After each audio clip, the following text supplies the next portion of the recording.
Malam itu, sebuah pesan singkat dari panitia acara tablik akbar di Banten tiba di ponsel Habib Bahar.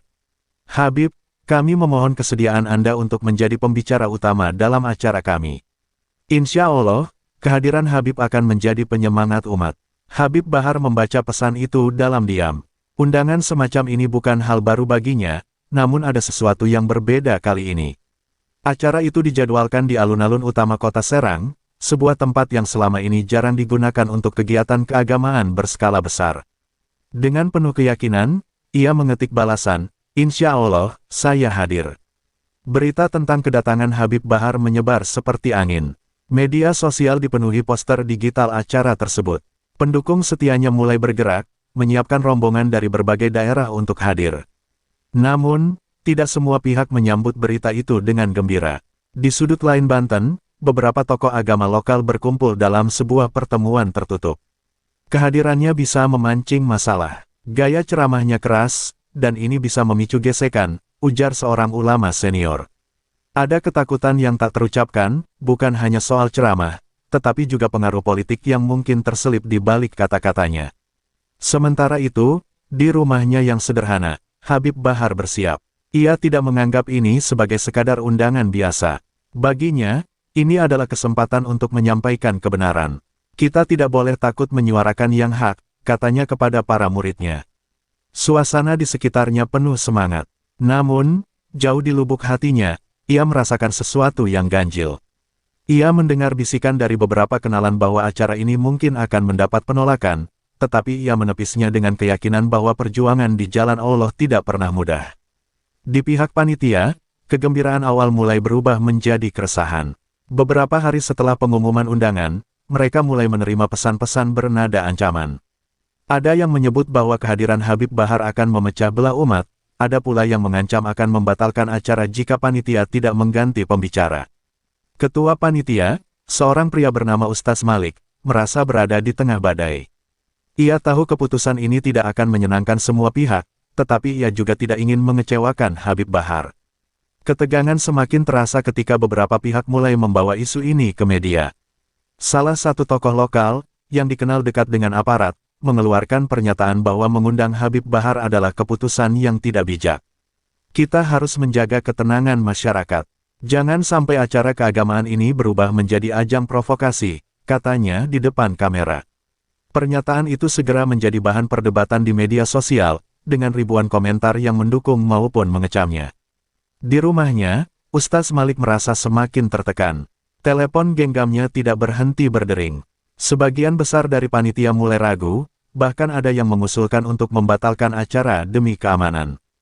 "Kita tidak bisa mengambil risiko sebesar ini, Ustaz," kata salah satu anggota panitia. Malik menggeleng pelan, tetapi matanya menunjukkan kegelisahan.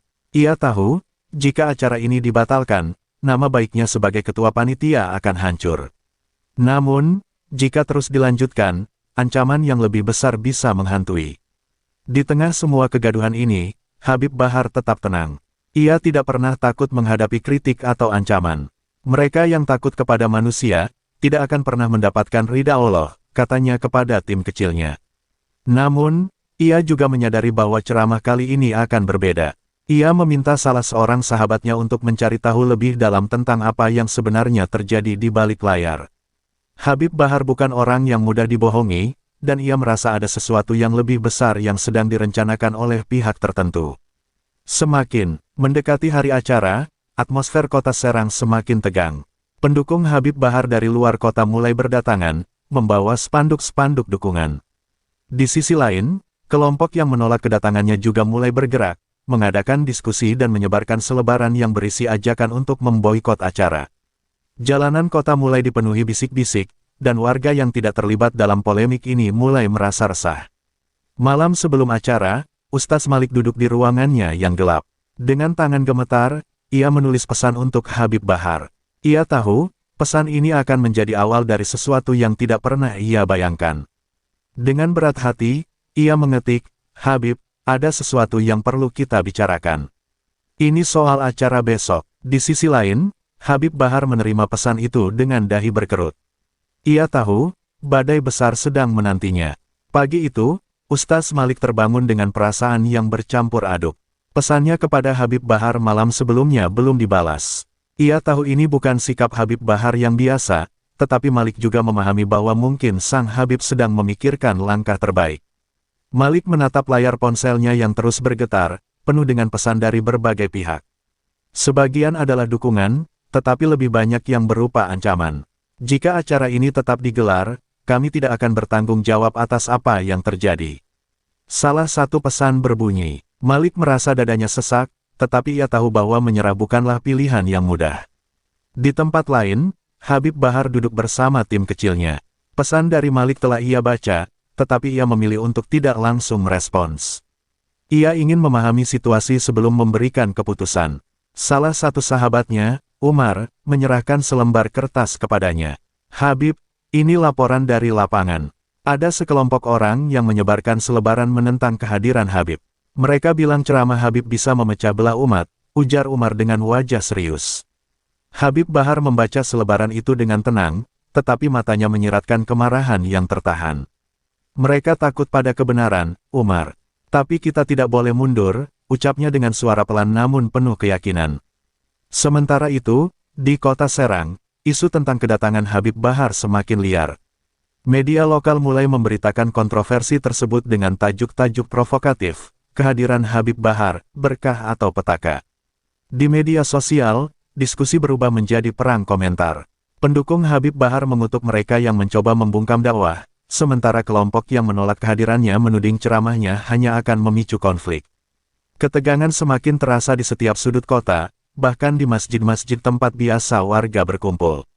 Di tengah suasana yang semakin panas, Malik menerima telepon dari seorang tokoh penting di kota itu, Haji Rahman, seorang pengusaha yang dikenal memiliki pengaruh besar. Malik, saya sarankan acara ini dibatalkan. Kita tidak butuh masalah di kota ini. Jika kau bersikeras, jangan salahkan kami kalau sesuatu terjadi. Suara Haji Rahman terdengar dingin dan mengancam. Malik tidak bisa menjawab dengan tegas. Ia tahu Haji Rahman memiliki koneksi ke aparat dan bisa melakukan apa saja untuk memastikan acaranya gagal. Namun, ia juga tidak ingin mengkhianati kepercayaan Habib Bahar. Malam harinya, Malik mengadakan rapat darurat dengan panitia. Beberapa anggota terlihat pucat dan gelisah. Salah satu dari mereka, seorang pria parubaya bernama Akbar, angkat bicara dengan nada memohon. Ustaz Malik, saya rasa kita harus memikirkan ulang keputusan ini. Bukan hanya kita yang akan terancam, tapi juga jamaah yang datang. Apa kita rela mereka menjadi korban? Malik menatap wajah-wajah di sekelilingnya. Mereka adalah orang-orang yang selama ini setia mendukungnya, tetapi sekarang terlihat begitu takut. Dalam hatinya, Malik merasa dihantui oleh dosa jika keputusan ini membawa bencana. Sementara itu, di sebuah rumah besar yang gelap, beberapa tokoh lokal berkumpul membicarakan strategi mereka. Salah satu dari mereka, seorang pria berjas hitam dengan senyum sinis, berbicara sambil menghisap rokok. Kita harus pastikan acara ini gagal. Habib Bahar terlalu berbahaya bagi stabilitas kita. Jika perlu, kita sebarkan isu bahwa dia akan membawa massa dari luar untuk membuat kerusuhan. Semua yang hadir mengangguk setuju. Mereka tahu bahwa ketakutan adalah senjata paling ampuh untuk memecah belah. Habib Bahar menerima laporan bahwa beberapa kelompok sedang merencanakan sesuatu untuk menghentikan acara tersebut. Namun, ia tetap pada pendiriannya. Semakin mereka menekan kita, semakin jelas bahwa mereka takut pada kebenaran, katanya kepada Umar. Namun, di balik wajahnya yang tegar, Habib Bahar tahu bahwa ini bukan sekadar ancaman biasa. Ada kekuatan besar yang sedang bermain, dan ia harus berhati-hati dalam setiap langkahnya.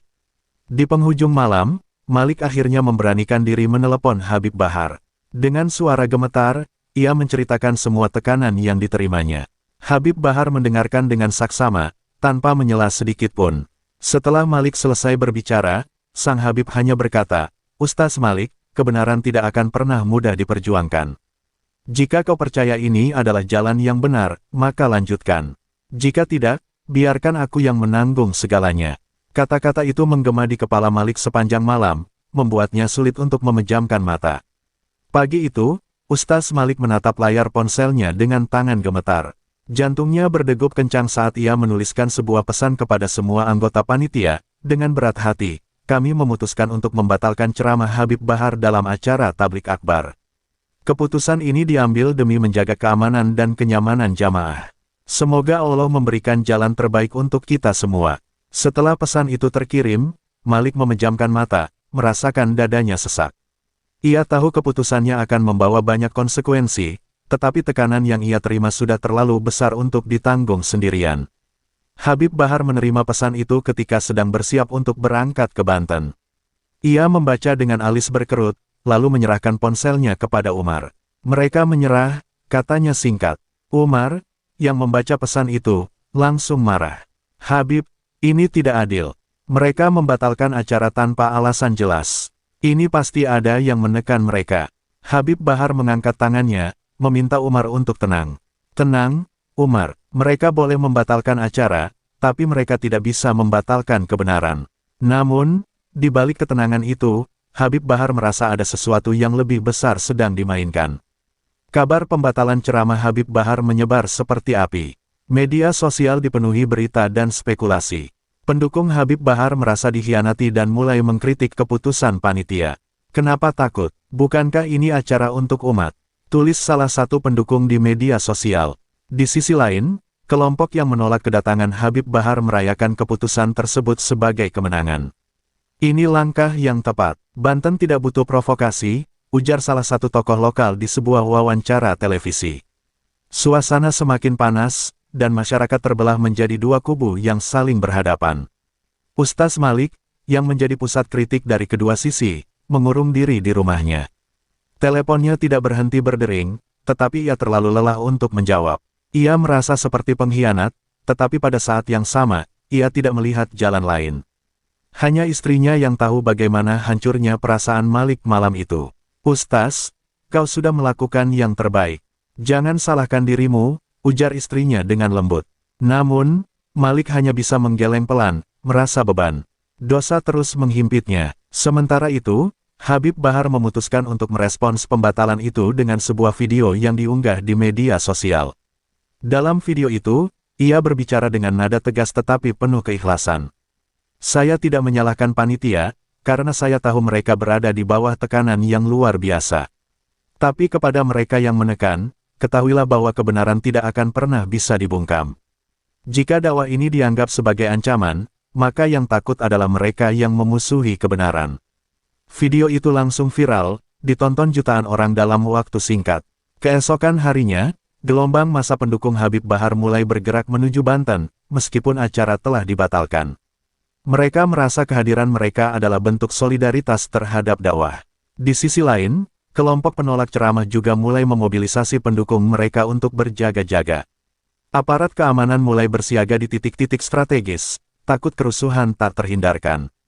Suasana di kota Serang yang biasanya tenang berubah menjadi mencekam.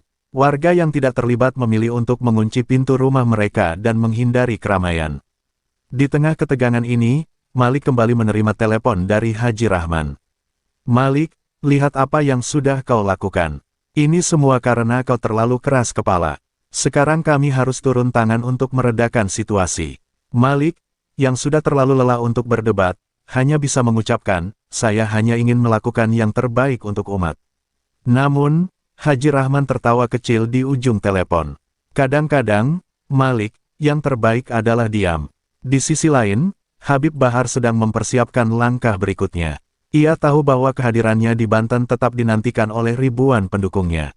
Jika mereka membatalkan ceramah di alun-alun, kita akan pindah ke tempat lain, ujar Habib Bahar kepada Umar. Ia menolak menyerah pada tekanan, tetapi ia juga tidak ingin situasi ini berubah menjadi konflik yang merugikan umat. Dengan suara tegas, ia berkata, kita datang bukan untuk memecah belah, tetapi untuk menyatukan. Mereka yang takut adalah mereka yang tidak mengerti apa itu dakwah. Dan dengan itu, Habib Bahar memulai langkahnya menuju Banten, membawa keyakinan bahwa kebenaran harus selalu diperjuangkan, apapun risikonya.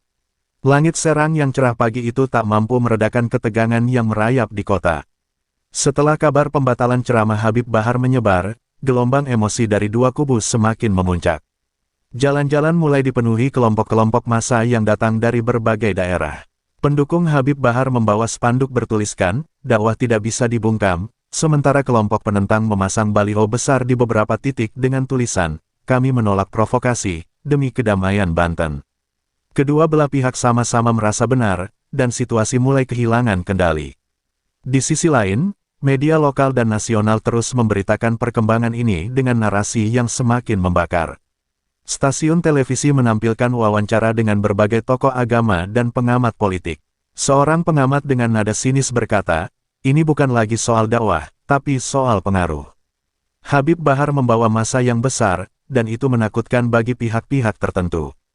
Komentar itu menambah panas diskusi di media sosial. Pendukung Habib Bahar merasa bahwa ini adalah bentuk diskriminasi terhadap dakwah Islam, sementara pihak penentang menganggap bahwa pembatalan itu adalah langkah bijak demi menghindari kekacauan. Di sebuah rumah sederhana, Naila, seorang jurnalis muda, menatap layar laptopnya dengan dahi berkerut. Ia sedang menulis artikel tentang kontroversi ini, tetapi hatinya resah. Ia merasa ada sesuatu yang janggal. Data dan informasi yang ia kumpulkan mengarah pada fakta bahwa pembatalan ini bukan semata-mata keputusan panitia, melainkan ada tekanan besar dari tokoh-tokoh yang memiliki kepentingan politik. Ini bukan hanya soal ceramah, gumamnya. Ia memutuskan untuk menggali lebih dalam, meskipun itu berarti mempertaruhkan pekerjaannya. Sementara itu, di rumahnya, Ustaz Malik semakin terpojok. Teleponnya berdering tanpa henti, baik dari panitia maupun pihak keamanan. "Ustaz, situasi di lapangan makin panas. Kami butuh arahan," ujar seorang panitia dengan nada panik. Malik hanya bisa menutup wajahnya dengan kedua tangan, merasa semua ini sudah di luar kendalinya. Ia tahu bahwa keputusan membatalkan ceramah Habib Bahar justru membuat situasi semakin buruk. Namun, ia juga tidak tahu bagaimana memperbaikinya. Dalam hatinya, ia berdoa agar Allah memberikan jalan keluar. Di sisi lain, Habib Bahar sedang berdiskusi dengan tim kecilnya. Meski acara resmi telah dibatalkan, ribuan pendukungnya tetap hadir di Banten. "Mereka datang bukan karena saya, tetapi karena mereka mencintai kebenaran," ujar Habib Bahar. Umar, yang masih dipenuhi emosi, berkata, "Habib, kita harus tetap berbicara kepada mereka. Kita tidak boleh membiarkan mereka pulang tanpa mendengar dakwah." Habib Bahar mengangguk pelan, "Kita akan cari tempat lain. Bukan untuk memancing konflik, tetapi untuk menenangkan hati umat." Di tengah massa yang berkumpul, suasana semakin panas. Beberapa provokator mulai menyebarkan isu bahwa Habib Bahar sedang membawa rombongan besar dari luar kota untuk menguasai Banten. Isu ini dengan cepat menyebar di media sosial, menambah ketegangan. Aparat keamanan yang berjaga mulai terlihat gelisah. Seorang petugas berkata kepada atasannya, "Jika ini terus dibiarkan, bentrokan bisa pecah kapan saja." Atasannya hanya mengangguk, terlihat ragu-ragu untuk mengambil tindakan tegas. Sore itu, kelompok pendukung Habib Bahar berkumpul di sebuah lapangan kecil di pinggiran kota. Di sana, Habib Bahar akhirnya berdiri di depan mereka, tanpa mikrofon, tanpa panggung besar. Dengan suara lantang, ia menyampaikan pesan damai. "Kita datang ke sini bukan untuk membuat keributan. Jangan terprovokasi. Ingatlah bahwa dakwah adalah untuk menyatukan, bukan memecah belah." Kata-katanya disambut takbir oleh massa. Namun, di luar lapangan, situasi mulai memanas. Kelompok penentang mendengar bahwa Habib Bahar tetap berceramah, dan mereka mulai bergerak menuju lokasi. Di tempat lain, Naila akhirnya mendapatkan informasi penting. Ia menemukan bukti bahwa pembatalan ceramah Habib Bahar dirancang oleh sekelompok politisi lokal yang takut kehilangan dukungan dari masyarakat. Dengan tergesa-gesa, ia mengetik artikel investigasinya, berharap dapat mengungkap kebenaran sebelum situasi di lapangan semakin memburuk. Namun, sebelum ia sempat mempublikasikannya, ia menerima telepon dari atasannya. "Naila, hati-hati dengan artikelmu. Ini bukan hanya soal kebenaran, tapi soal keselamatanmu juga." Naila terdiam. Ia tahu risiko yang akan ia hadapi, tetapi ia juga tahu bahwa kebenaran harus diungkap, apapun taruhannya. Senja mulai menyelimuti langit serang ketika ketegangan mencapai puncaknya. Massa pendukung Habib Bahar masih berkumpul di lapangan kecil di pinggiran kota, sementara kelompok penentang bergerak semakin mendekat. Kedua belah pihak dipisahkan oleh aparat keamanan yang berjaga dengan penuh kewaspadaan. Dari balik pagar pembatas, teriakan saling ejek mulai terdengar. Beberapa provokator dari kelompok penentang mencoba memancing emosi dengan meneriakkan kata-kata yang memojokkan Habib Bahar. Kalian cuma ingin bikin kacau Banten. Seru seseorang. Di pihak lain, pendukung Habib Bahar membalas dengan takbir lantang, membuat suasana semakin panas. Di tengah lapangan, Habib Bahar berdiri dengan tegap. Ia melihat gelombang emosi di wajah para pendukungnya dan merasakan beban tanggung jawab yang besar. Umar, yang berdiri di sampingnya, berbisik dengan nada marah. Habib, mereka sudah melewati batas. Jika mereka menyerang, kita tidak bisa hanya diam. Habib Bahar menatap Umar tajam. Umar, kita tidak ke sini untuk bertarung. Dakwah bukan soal kemenangan fisik, tetapi soal memenangkan hati. Kata-kata itu menenangkan Umar sejenak, tetapi ketegangan di lapangan tidak bisa dihindari. Di sisi lain kota, Ustadz Malik sedang duduk di ruangannya yang gelap. Pikirannya dipenuhi rasa bersalah dan ketakutan. Ia menerima laporan bahwa situasi di lapangan semakin memanas, dan ia tahu keputusannya membatalkan ceramah telah memicu gelombang konflik. Malik meraih teleponnya, mencoba menghubungi Habib Bahar, tetapi tidak ada jawaban. Ia tahu bahwa Habib Bahar sedang menghadapi tekanan besar, dan ia merasa tak berdaya untuk membantu. Dalam hatinya, Malik berdoa agar Allah melindungi semua orang yang hadir di sana. Sementara itu, Naila, jurnalis muda yang sedang mengungkap konspirasi di balik pembatalan ceramah, mulai merasa diawasi. Sejak artikel investigasinya selesai ditulis, ia menerima beberapa pesan ancaman dari nomor tak dikenal. Hati-hati dengan apa yang kau tulis, bunyi salah satu pesan. Namun, Naila tidak gentar. Ia tahu bahwa kebenaran harus disampaikan, meski nyawanya menjadi taruhannya. Dengan tekad kuat, ia mengirim artikel itu ke redaksinya, berharap dapat mengungkap siapa sebenarnya dalang di balik kekacauan ini. Kembali ke lapangan, situasi mulai tak terkendali. Kelompok penentang semakin berani mendekati pembatas, sementara pendukung Habib Bahar mulai kehilangan kesabaran. Seorang pemuda dari kelompok pendukung mencoba menerobos pagar, tetapi segera dihentikan oleh aparat. Tindakan itu memicu reaksi keras dari kedua belah pihak. Kenapa hanya kami yang ditahan? Mereka yang memprovokasi duluan, teriak salah satu pendukung Habib Bahar. Aparat mulai kewalahan, sementara di kejauhan, Habib Bahar berdiri dengan wajah tegas. Ia tahu ini adalah ujian besar, dan ia harus segera bertindak sebelum semuanya terlambat. Dengan langkah mantap, Habib Bahar mendekati kerumunan massa. Ia mengangkat tangannya, meminta semua orang untuk tenang. Saudaraku, ingatlah, kita datang ke sini bukan untuk membuat kerusuhan. Kita adalah umat yang santun, yang tahu bahwa kebenaran tidak bisa diperjuangkan dengan amarah. Suaranya yang lantang menggema di tengah kegaduhan, membuat banyak pendukungnya terdiam. Namun, di sisi lain, kelompok penentang tidak menunjukkan tanda-tanda mereda. Provokasi terus berlanjut, dan suasana semakin sulit dikendalikan. Di sebuah tempat yang jauh dari kerumunan, seorang pria berjas hitam tersenyum sinis sambil menonton siaran langsung dari lokasi kejadian. Ia adalah salah satu tokoh yang selama ini bekerja di balik layar untuk menghentikan ceramah Habib Bahar. Biarkan mereka saling hancur. Ini akan jadi pelajaran bagi siapa saja yang mencoba melawan kami, ujarnya kepada seorang asistennya. Ia tidak tahu bahwa artikel investigasi Naila yang mengungkap perannya sudah mulai menyebar di media sosial, memicu kemarahan publik yang lebih besar. Ketika malam tiba, ketegangan di lapangan mencapai puncaknya. Beberapa provokator dari kelompok penentang mulai melemparkan botol air ke arah pendukung Habib Bahar. Lemparan itu memicu kericuhan kecil, tetapi sebelum situasi memburuk, Habib Bahar maju ke tengah-tengah kerumunan. Dengan suara lantang, ia berseru, "Berhenti sekarang juga. Jika kalian mencintai kebenaran, pulanglah dengan damai. Jangan beri kesempatan kepada mereka yang ingin melihat kita terpecah." Kata-kata itu membawa keheningan sesaat, tetapi apakah itu cukup untuk mencegah bencana? Semua masih belum pasti, dan malam yang gelap membawa pertanda bahwa ujian yang lebih besar sedang menanti. Malam itu, kerumunan massa di lapangan masih belum bubar. Pendukung Habib Bahar berdiri dalam barisan yang rapat, wajah mereka menunjukkan campuran kemarahan dan ketegangan. Di sisi lain, kelompok penentang semakin agresif. Beberapa dari mereka terus melemparkan ejekan dan benda kecil ke arah pendukung Habib.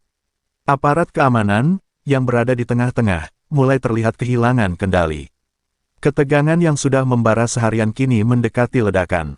Habib Bahar berdiri di tengah massa pendukungnya, sorot matanya tajam menatap ke arah kerumunan.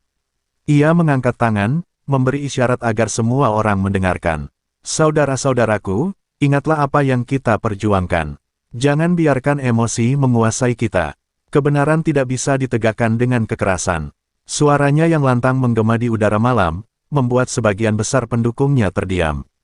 Namun, tak semua mampu menahan amarah. Beberapa pemuda di barisan depan tetap terlihat gelisah, menggenggam benda-benda kecil seolah siap membalas serangan kapan saja. Di sisi lain kota, Ustadz Malik duduk di atas sajadahnya, wajahnya basah oleh air mata. Ia baru saja menerima kabar bahwa situasi di lapangan semakin genting.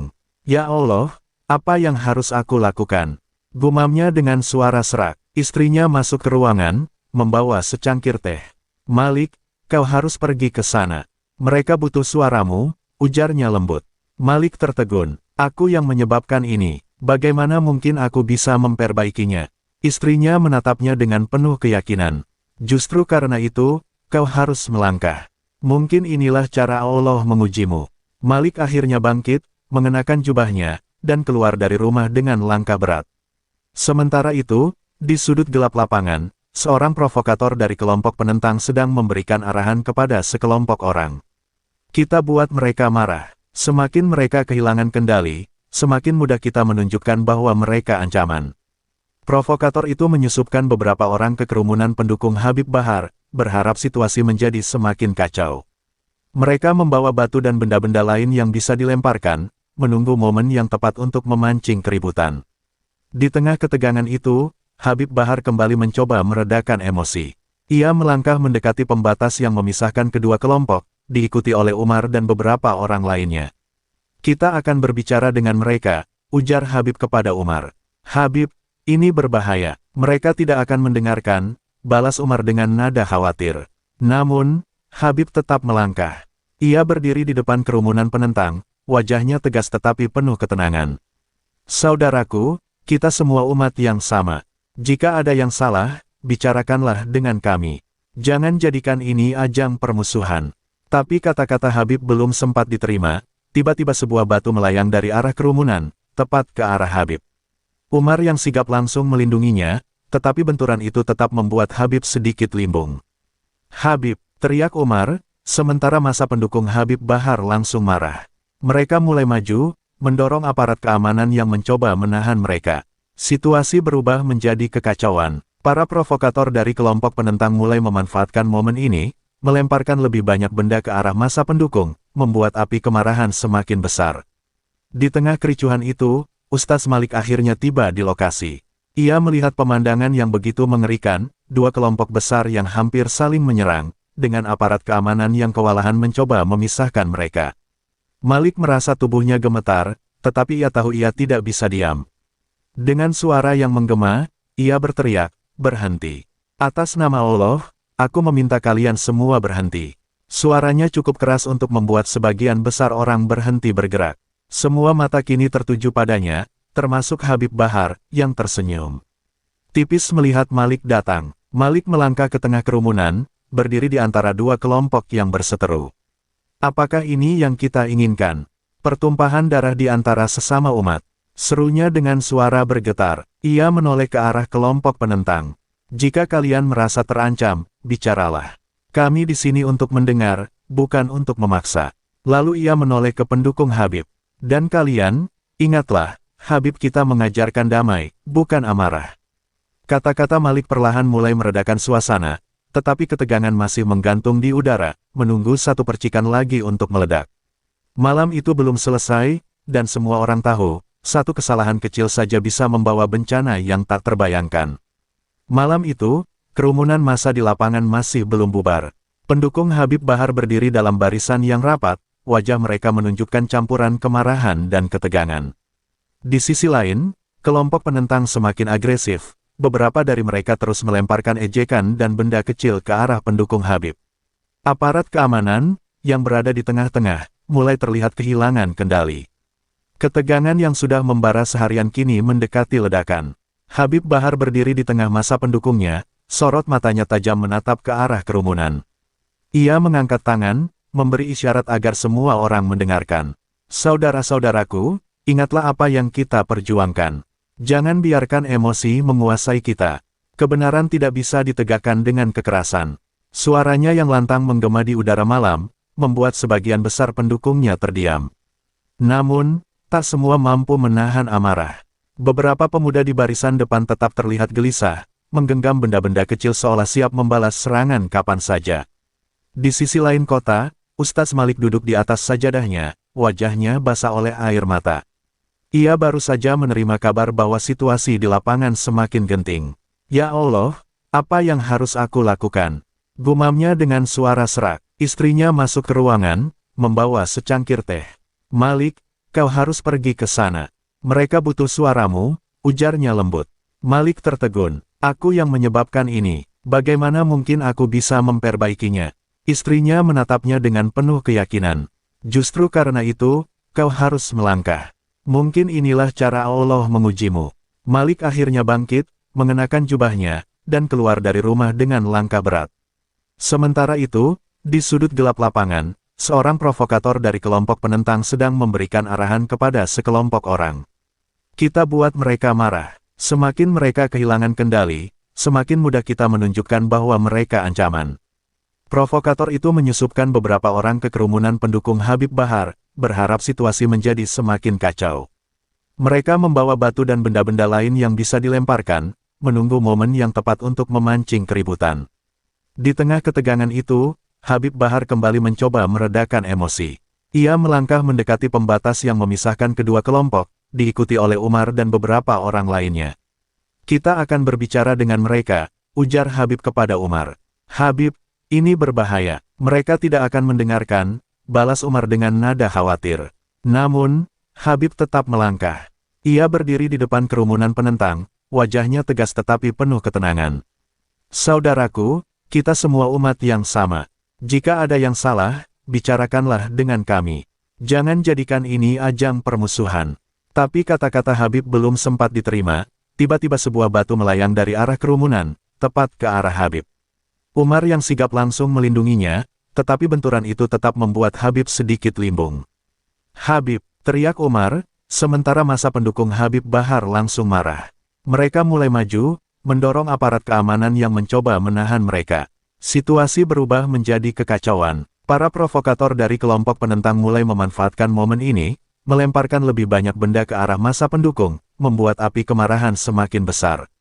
Di tengah kericuhan itu, Ustaz Malik akhirnya tiba di lokasi. Ia melihat pemandangan yang begitu mengerikan, dua kelompok besar yang hampir saling menyerang, dengan aparat keamanan yang kewalahan mencoba memisahkan mereka. Malik merasa tubuhnya gemetar, tetapi ia tahu ia tidak bisa diam. Dengan suara yang menggema, ia berteriak, "Berhenti. Atas nama Allah, aku meminta kalian semua berhenti." Suaranya cukup keras untuk membuat sebagian besar orang berhenti bergerak. Semua mata kini tertuju padanya, termasuk Habib Bahar, yang tersenyum tipis melihat Malik datang. Malik melangkah ke tengah kerumunan, berdiri di antara dua kelompok yang berseteru. Apakah ini yang kita inginkan? Pertumpahan darah di antara sesama umat. Serunya dengan suara bergetar. Ia menoleh ke arah kelompok penentang. Jika kalian merasa terancam, bicaralah. Kami di sini untuk mendengar, bukan untuk memaksa. Lalu ia menoleh ke pendukung Habib. Dan kalian, ingatlah, Habib kita mengajarkan damai, bukan amarah. Kata-kata Malik perlahan mulai meredakan suasana, tetapi ketegangan masih menggantung di udara, menunggu satu percikan lagi untuk meledak. Malam itu belum selesai, dan semua orang tahu, satu kesalahan kecil saja bisa membawa bencana yang tak terbayangkan. Pagi mulai menjelang, tetapi suasana di lapangan masih mencekam. Kedua belah pihak ini berdiri diam dalam ketegangan yang rapuh, seolah satu napas saja dapat memicu ledakan baru. Di tengah itu, Habib Bahar dan Ustaz Malik berdiri bersama, mencoba menjadi penghalang terakhir antara dua kelompok yang hampir kehilangan akal. Malik, bisik Habib, kau datang tepat waktu. Allah yang menggerakkanmu. Malik menatap Habib dengan mata yang penuh rasa bersalah. Habib, semua ini salahku. Jika aku lebih berani sebelumnya, hal ini takkan terjadi. Habib mengangguk lembut. Kebenaran akan menemukan jalannya, Malik. Kita hanya perlu bertahan. Di sisi lain, Naila sedang berjuang menyelesaikan artikelnya. Artikel investigasi yang ia tulis semalam kini viral di media sosial, mengungkap keterlibatan tokoh-tokoh politik lokal dalam pembatalan ceramah Habib Bahar. Bukti-bukti yang ia kumpulkan, mulai dari dokumen hingga rekaman percakapan, menunjukkan bahwa pembatalan